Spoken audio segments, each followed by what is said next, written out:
Thank you, Riv. And, I mean, that game did not disappoint. That was exciting. Unless you're a teammate fan. Well, it was the closest game of the day. That was, it was, fun. Insanely back and forth. 2-for-1 trades, 3-for-2s, fight after fight after fight. Fights. We were looking, okay, awesome. where can we find a team fight that can illustrate the closeness of this game? And there were so many cool things about this.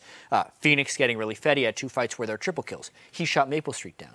But at the same time, Piglet kept dying in fights because Slushie was providing a lot of pressure along with Calitrolls from the top lane. But none of the fights were game deciding. It was always one fight trading just barely in one favor or just in the other. 2 for 3. Until the final fight of the game, which was clearly game deciding. So that's our replay. We're going to pull that one up on your screen 45 minutes in. Around the Baron pit, Zyrene, please. So Teammate had been having a bunch of fights where they are engaging and everybody was there to back them up. Then they had a couple near the end where they weren't all coming in at the same time, and this is another example of that. They're doing the Baron, the Scrying Orb comes down. Calitrolls is actually kind of far away from this fight, but he's going to get there as fast as he possibly can. And this was so chaotic. We can roll this right now only because the Baron steal was kind of unexpected. Team Liquid kind of wanted to peel off, but they left the Baron at such a low health bar. The teammate said, all right, we can get the Baron. But that kind of ended up spelling their doom because instead of Porpoise popping up and knocking up 4 or 5 people to combo with a Heckermalt, he takes the Baron and is out of the fight, which means the solo tank Calitrolls is able to be focused down. I Will Dominate is not able to be focused down because Maple Street was set so far back in this game, and at that point, it's just a speedy Lulu Lucian team crushing Teammate. It's just one of those things where Calitrolls is going too hard again, dives the backline, and he doesn't have the assistance of his team. I mean, talked about it a long time ago where it was Calitrolls, when he goes in, if you don't follow him, you're wrong. Because he's going to go in. Yep. But this was one of the fears going into this game when looking at the 2 compositions, seeing the Lucian with the support of the Lulu and the Janna. When it goes late enough, the threat of the Lucian on your front line is a lot greater than the Corki is to the Sejuani. And we saw it manifest there 45 minutes in. Sedge is still alive when Hecarim goes down. Yeah, just a huge tank line for them, but also the amount of damage that Corki was doing was much lower. He got a QSS 3rd item. He was a whole item behind 60 CS at one point, multiple kills under Piglet. So Piglet was getting a lot of the kills on that. And that's how he got that extra item spike over him, the ability to chunk out Calitrolls, and then just all the peel back support too.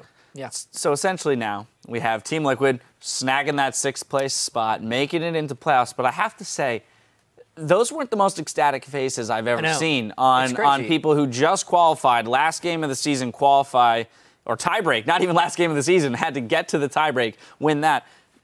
I've been watching I Will Dominate since he came into the LCS, and he is pretty much always pumped after wins, especially big wins. And this was the biggest win of Team Liquid's season. But I think, it's the difference between excitement and relief. I think that team was more scared of failure, of not making the playoffs. And now they're just like, oh, thank God we made it into the playoffs. And that's what it felt like. It's almost because they've undershot their own expectations so heavily. Week 1, when they had Keith as a substitute, 2-0'd against some decent competition, and we're thinking, and we're only going to go up from here. We're getting a world champion as AD carry. And the whole season from that emotional high has been downhill. So we'll see how they can perform in the playoffs, but mentally they still seem a little bit damaged. Yeah, I think from here the key for them is going to be turning themselves around mentally. And as you said, it's been downhill. Now it's time to revert that. Let's come back up.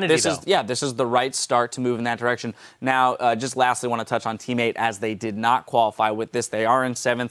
So unfortunately, that means no playoffs, but they are securely into the summer split. And for a team, that's coming new into the LCS, I think they performed very well. They showed that they can compete with everyone. They've got wins against top teams. They beat TSM when no one else had, right? So you look at that, I think there's a lot of positives for them to take away from this split. And their trick for them is to not let it get them down and to continue to use this off time to improve as a team. A lot of it will do with expectations. I think coming into the split, they didn't necessarily expect to be a playoff team, and so much happened today. If things happened differently for Teammate, they could have been 4th.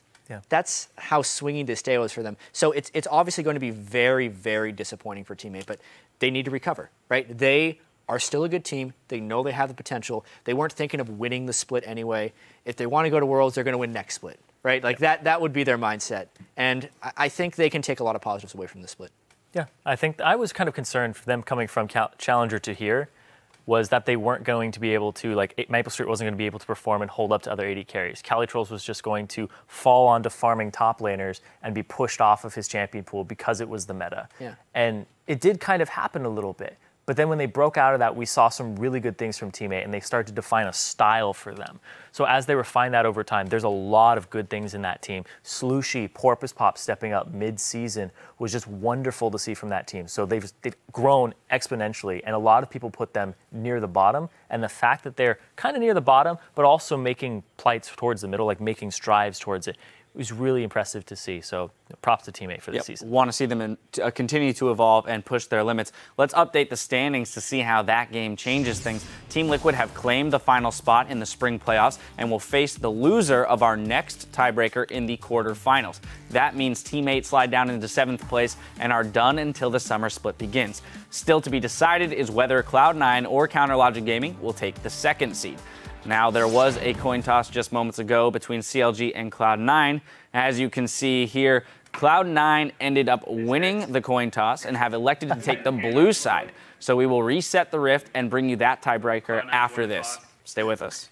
They used a penny this time. They did just for you. I feel like it was a better coin toss than last time. It was. Stop your constipation.